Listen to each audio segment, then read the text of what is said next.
അധ്യായം 42.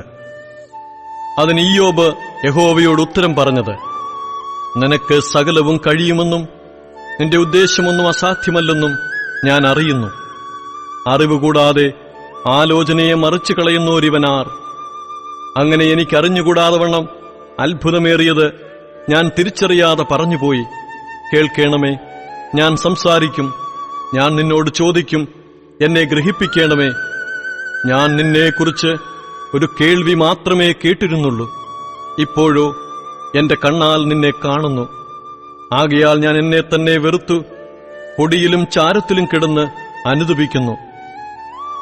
യഹോവ ഈ വചനങ്ങളെ ഇയ്യോബിനോട് അരുളിച്ചെയ്ത ശേഷം യഹോവ തേമാന്യനായ എലീഫസിനോട് അരുളിച്ചെയ്തത്: നിന്നോടും നിന്റെ 2 സ്നേഹിതന്മാരോടും എനിക്ക് കോപം ജ്വലിച്ചിരിക്കുന്നു. എന്റെ ദാസനായ ഇയ്യോബിനെ പോലെ നിങ്ങൾ എന്നെക്കുറിച്ച് വിഹിതമായത് സംസാരിച്ചിട്ടില്ല. ആകയാൽ നിങ്ങൾ 7 കാളയെയും 7 ആട്ടുകൊറ്റനെയും എന്റെ ദാസനായ ഇയ്യോബിന്റെ അടുക്കൽ കൊണ്ടുചെന്ന് നിങ്ങൾക്ക് വേണ്ടി ഹോമയാഗം കഴിപ്പിൻ. എന്റെ ദാസനായ ഇയ്യോബ് നിങ്ങൾക്ക് വേണ്ടി പ്രാർത്ഥിക്കും. ഞാൻ അവന്റെ മുഖം ആദരിച്ച് നിങ്ങളുടെ മൂഢതയ്ക്ക് തക്കവണ്ണം നിങ്ങളോട് ചെയ്യാതിരിക്കും. എന്റെ ദാസനായ ഇയ്യോബിനെ പോലെ നിങ്ങൾ എന്നെക്കുറിച്ച് വിഹിതമായത് സംസാരിച്ചിട്ടില്ലല്ലോ. അങ്ങനെ തേമാന്യനായ എലീഫസും ശൂഹ്യനായ ബിൽദാദും നയമാദ്യനായ സോഫരും ചെന്ന് യഹോവ തങ്ങളോട് കൽപ്പിച്ചതുപോലെ ചെയ്തു. യഹോവ ഇയ്യോബിന്റെ മുഖത്തെ ആദരിച്ചു. ഇയ്യോബ് തന്റെ സ്നേഹിതന്മാർക്ക് വേണ്ടി പ്രാർത്ഥിച്ചപ്പോൾ യഹോവ അവന്റെ സ്ഥിതിക്ക് ഭേദം വരുത്തി. മുമ്പേ ഉണ്ടായിരുന്നതൊക്കെയും യഹോവ ഇയ്യോബിന് ഇരട്ടിയായി കൊടുത്തു. അവന്റെ സകല സഹോദരന്മാരും സഹോദരിമാരും മുമ്പേ അവന് പരിചയമുള്ളവരൊക്കെയും അവന്റെ അടുക്കൽ വന്ന് അവന്റെ വീട്ടിൽ അവനോടുകൂടെ ഭക്ഷണം കഴിച്ചു.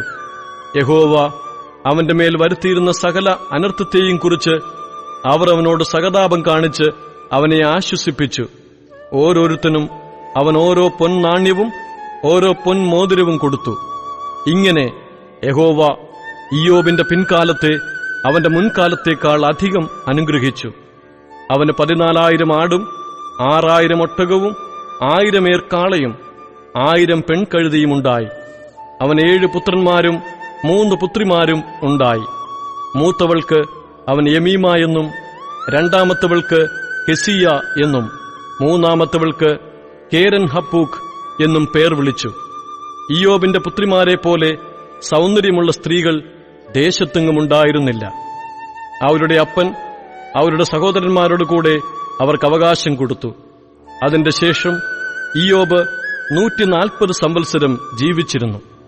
അവൻ മക്കളെയും മക്കളുടെ മക്കളെയും 4 തലമുറയോളം കണ്ടു.